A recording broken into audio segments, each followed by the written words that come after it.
Hola Ardelan, muy buenas tardes. El día de hoy vamos a enfocarnos en hablar, fíjate que nos han preguntado mucho en nuestras redes, en específicamente tienen dudas sobre un área de profesionistas, Ujú. ¿no? En este caso es el área de la salud, precisamente, ¿no? Los profesionistas que tienen problemas mayormente aquí en nuestro estado con sus impuestos son los que principalmente es un poco dudosa a veces la forma en que tributan y también o desconocen tanto el profesionista como su contador, desconocen las obligaciones que tienen o no tienen.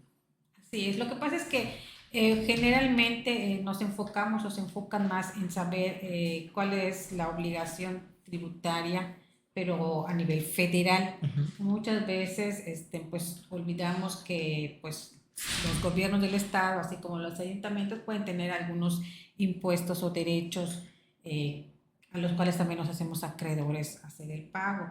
Y en este caso hay un impuesto que se llama impuesto sobre el ejercicio profesional, Ujú. que es una especie de impuesto cedular aquí en el estado de Yucatán en específico, que precisamente este tipo de impuesto, su sujeto de, de impuestos precisamente a aquellos profesionistas, ojo, aquellos profesionistas que no pagan impuesto al valor agregado. Bueno, específicamente sí, los profesionistas que no causan el IVA para efectos del impuesto al valor agregado, en la ley está establecido que se trata de aquellos, entre otros supuestos que están exentos de IVA, pues están los servicios médicos, específicamente los servicios profesionales médicos, de los cuales se requiera una cédula profesional. Pues en estos médicos pues están todos los médicos generales, los médicos que tengan, cirujanos que tengan especialidades, inclusive los médicos, por ejemplo, dentales, Así entre es. otros. En general son los médicos o los que tengan una ciudad profesional y se dediquen al sector de la salud.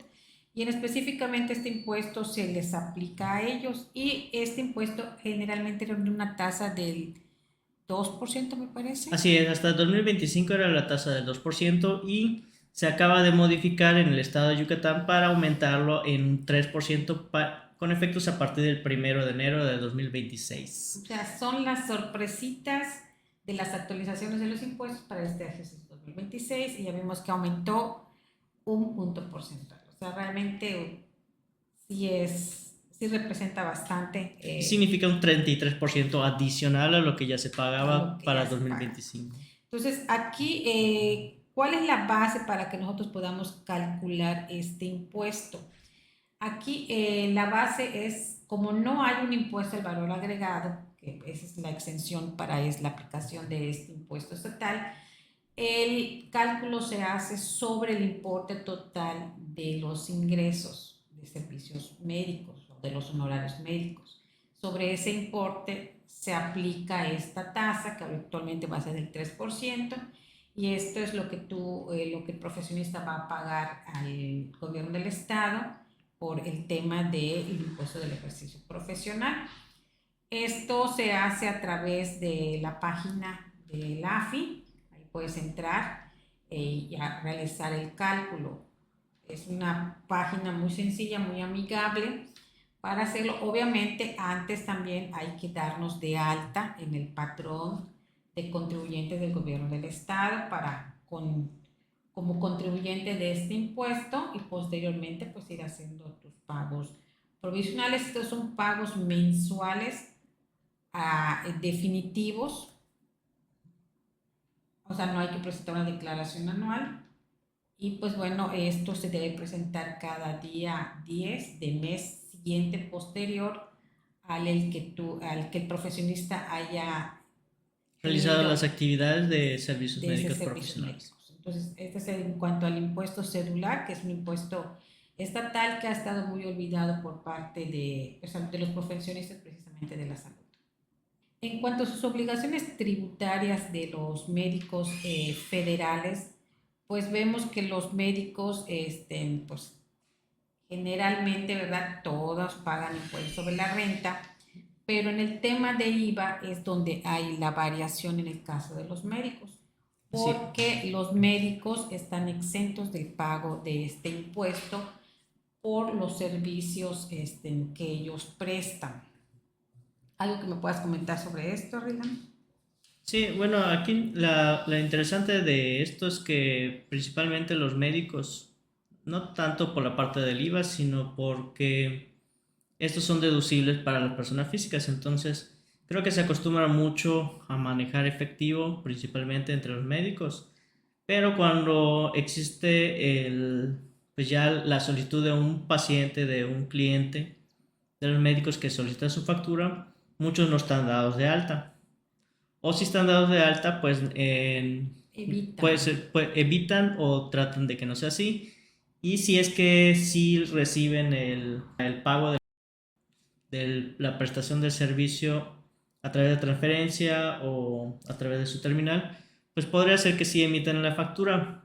Y entonces, en el caso de servicios de dentales o médicos, si no tienen contador, puede ser que no sepan que están exentos de IVA y le podrían poner el IVA. O sea, se pueden dar lugar a muchos errores en esta Errores. situación porque precisamente hay que saber que está exento de IVA.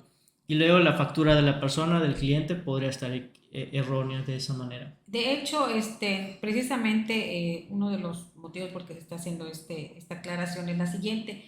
Cuando nosotros bajamos por hacer la declaración anual, el visor de deducciones personales, precisamente este visor ahora ya está muy actualizado y ya la autoridad ya te especifica y fundamenta por qué algún CFDI no te lo está considerando.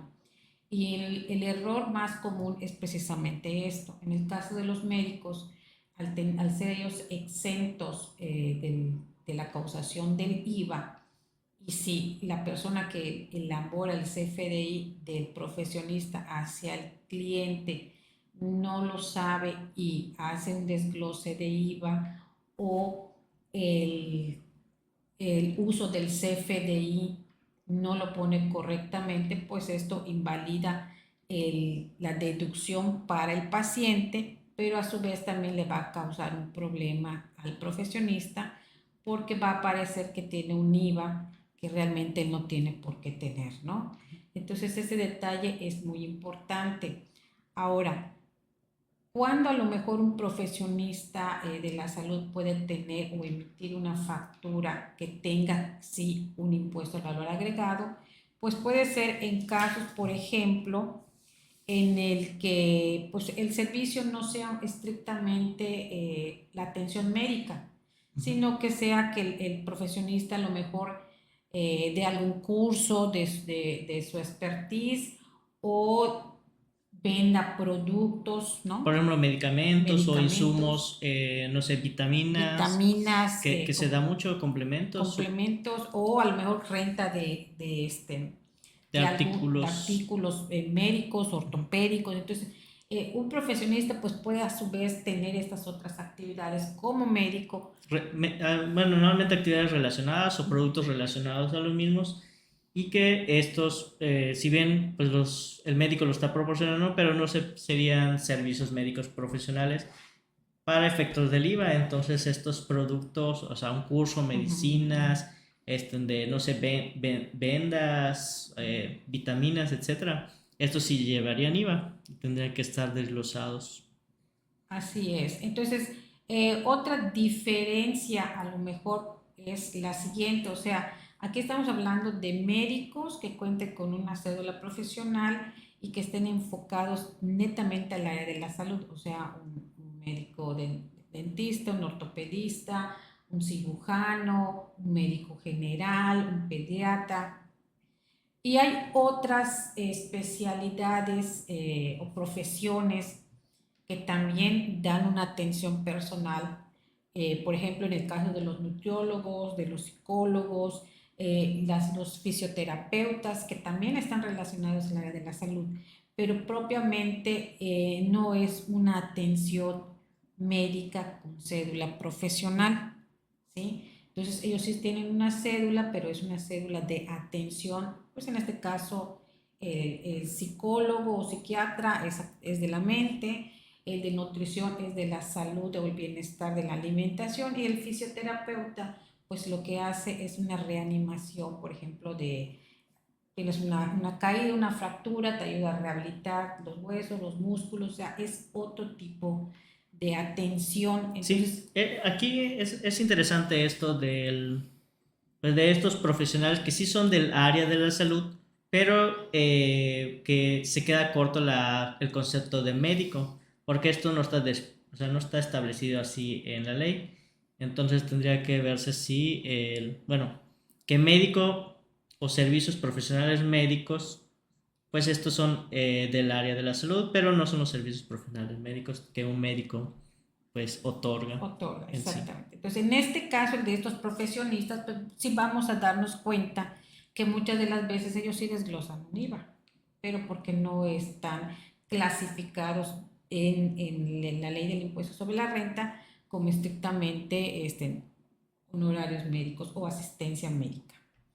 Eh, por ejemplo, ¿no? O sea, el médico, como se comentó hace un momento, ¿no? Yo voy a la consulta con un cardiólogo, por ejemplo, yo voy a mi consulta, me hace mi valoración, me manda a hacer ciertos análisis, entonces el honorario que yo le pago por la atención que me está dando en ese momento, entonces es un honorario médico, y ese es un servicio que yo puedo hacer deducible como persona física, pero a su vez en el caso del profesionista no es un ingreso que le cause IVA.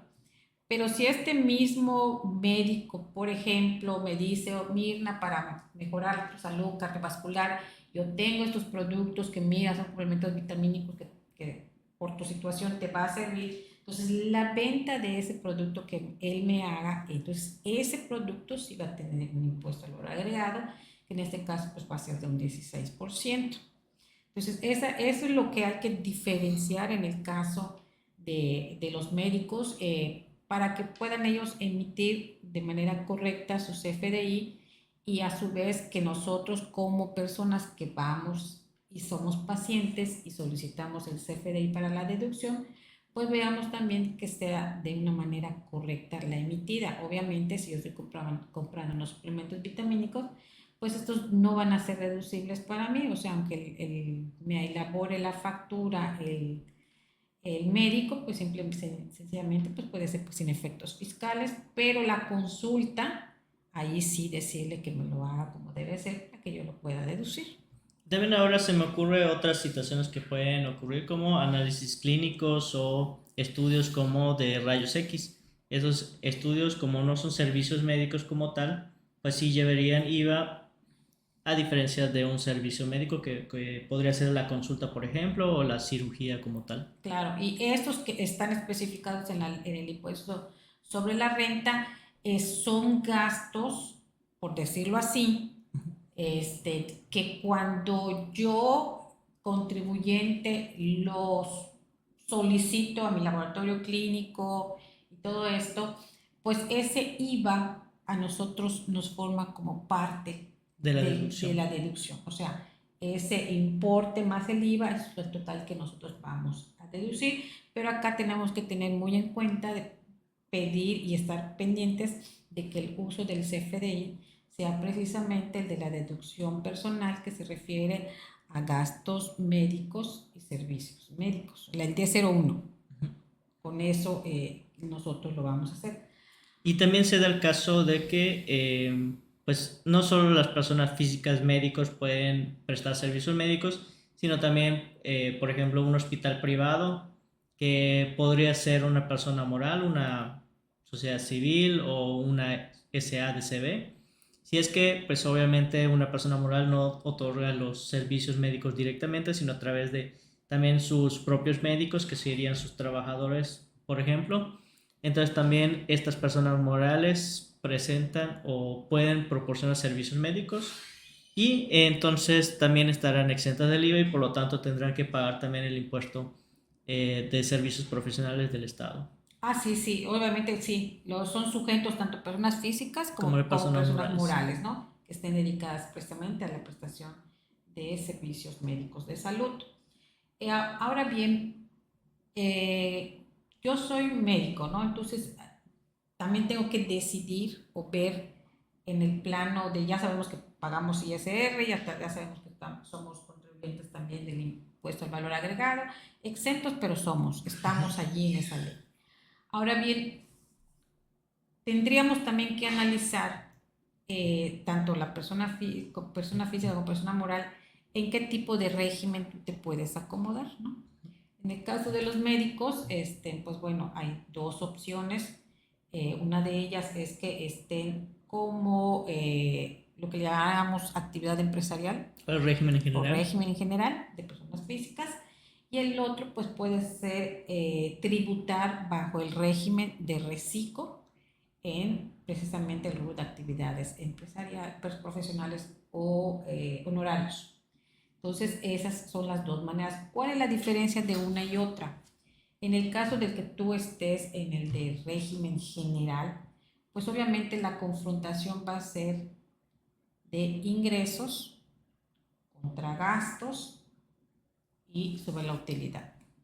En cambio, en el tema del reciclo, va a ser sobre los ingresos totales que tengas y se le va a aplicar un porcentaje dependiendo de una tabla en la que va a determinar hasta qué monto le vas a aplicar determinada tasa, y allí no hay deducciones autorizadas.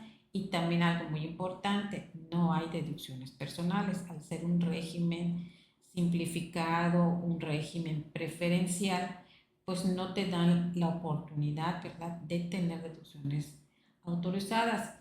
Aquí el profesional médico pues va a tener que tomar en cuenta la situación personal que tenga. O sea, si por ejemplo tiene hijos en edad escolar, que tenga a lo mejor en alguna escuela particular, pues en este caso él podría, como médico en su régimen, pues deducir las colegiaturas, pues a su vez llevar a sus hijos al pediatra. Entonces tendría que analizar si tiene deducciones personales, que pudiera tener esas deducciones personales para decidir si le conviene estar en reciclo o quedarse en el régimen general de personas físicas, ¿no? Ese es un análisis que se tiene que hacer para que pueda escoger el régimen fiscal que mejor le convenga, ¿no? Esas son las dos opciones de regímenes que pueden tener los Profesionistas. profesionistas de la salud. En este caso estamos enfocándonos más a los médicos, ¿no? Porque son básicamente ellos. Y bueno, también es importante establecer que ya hemos visto muchas veces también que aquí en el estado profesionistas de otras áreas que no son de la salud, por ejemplo, un arquitecto, un desarrollador de software o otros profesionistas de otras áreas que a lo mejor puede ser que vinieron accidentalmente o de alguna manera se quedaron aquí, vienen de otro estado o simplemente porque puede ser que no contrataron a un contador o no contrataron a un contador que sepa de esto y los hicieron tributar bajo esto, es decir, que pagaron el impuesto al servicio profesional cuando estas actividades no estaban exentas del IVA. Entonces, si no estaban exentas del IVA, por ejemplo, servicios de ingeniería o de construcción, y luego pagaron este impuesto, entonces se genera un pago de lo indebido, es decir, nunca lo debieron haber pagado. Entonces también esto podemos llegar a hacer que se solicite la devolución, porque pues nunca lo debieron haber pagado y darle de baja a la actividad, porque no desarrollan un servicio médico como tal, sino están desarrollando otro tipo de servicios. Así es, Adrián. Este es un punto muy importante que queríamos tocar porque realmente se nos han acercado a nosotros algunos profesionistas que tenían esta duda, ¿no? Que de repente cambian de contador por alguna situación. El contador se distancia y empieza a buscar otras opiniones porque pues dice, no le he pagado, estoy atrasado en este impuesto, ¿cómo se hace? Y nos hemos dado cuenta de esta situación, ¿no? Aquí este impuesto específicamente estatal establece que es únicamente para aquellos profesionistas que no pagan IVA, que están exentos de IVA. Y estas actividades sí tienen IVA. Entonces, pues aquí se está haciendo por parte del licenciado Arreglán, está haciendo las gestiones correspondientes para poder recuperar ese impuesto pagado indebidamente, porque es un derecho del contribuyente. Me equivoqué, autoridad, aquí demuestro que está mal, hacer el proceso para que pueda recuperar ese dinero pagado indebidamente y posteriormente también poder eliminar ese registro de contribuyente estatal que pues no tenía razón de ser. Y bueno, otro caso es cuando es una operación compleja. Por ejemplo, pues ya es una cirugía y pues hay anestesia, hay algunos medicamentos, Hospitalización. hospitalización. Entonces es importante también que en la factura desglosar pues las actividades porque si es que englobas todo pues estaría mal porque hay algunas cosas como los medicamentos, por ejemplo, que ya habíamos comentado, que estos no serían un servicio médico. A pesar de que el médico tiene su oficina y tiene ahí su Su quirófano, quirófano. todo, pues esto sí le genera un costo porque lo compra, pero a su vez cuando es suministrado a un paciente, este paciente no paga por los medicamentos en sí, sino por la operación o el servicio médico. Y entonces para el doctor tendría que desglosar también algunas situaciones que sí llevan IVA y otras que es ya físicamente el servicio profesional dado, por ejemplo, ya la de la cirugía o de la consulta. Y entonces esto sí estaría exento del IVA y, por ejemplo, sí pagaría el impuesto del servicio profesional. Exactamente. Entonces, esa es la importancia de que a lo mejor si no entendemos o no sabemos, pues averiguar, ¿no? Porque específicamente lo que se puede considerar como honorarios médicos, o sea, que es el expertise del médico tratante, eso sí está exento. Todo lo demás sí es causante del impuesto al valor agregado y en ese caso, por esas en específico, pues sí habría Que grabarlas. que grabarlas, ¿no? Entonces, eso es lo único que tenemos que tener en cuenta para que nosotros podamos hacer un desglose y hacer el pago correspondiente, ¿no? Entonces, sí hay mucha situación de que lo engloban, lo generalizan, pero realmente no es lo correcto. Y tan es así que precisamente en los cambios que se están presentando en el tema de los FDIs, pues prácticamente eso es lo que le está sirviendo mucho a la autoridad para determinar si por tus actividades estás pagando bien los impuestos, tanto el impuesto sobre la renta como el impuesto al valor agregado. Entonces, entre más específico sea el desglose de la factura para poder identificar si es causante de impuesto al valor agregado y si juega para el impuesto sobre la renta, pues es mejor, ¿no? Entonces ahí sí es muy importante tener este dato muy presente, pues para poder hacer un correcto CFDI y pues obviamente pagar los impuestos conforme se deben pagar y el paciente pues que también pueda recibir y deducir correctamente los servicios que ha pagado. Y bueno, pues lo importante y el consejo es asesorarse con un contador, si es que no lo tienen, y que existe este impuesto para los servicios médicos, que si no lo saben, pues ya para 2026 se va a pagar el 3%, y si no está pagando, pues puede haber un riesgo con la autoridad fiscal, que en este caso es la Agencia de Administración Fiscal de Yucatán, la AFI, por sus siglas. Y pues ya saben, si tienen dudas pueden comentar, darle me gusta y compartir. Así es. Y no crean que todo está perdido. Si ustedes están en la situación en la que hemos comentado de que pagaron este impuesto sin ser sujetos de obligación, se puede recuperar y nosotros les podemos apoyar en ese caso. Y si no lo han pagado, lo podemos regularizar también. Es correcto. Así es. Entonces, compartan, denos like para que esta información llegue a más personas y si tienen alguna duda, pues háganlo saber para que nosotros podamos orientarles. Hasta la próxima.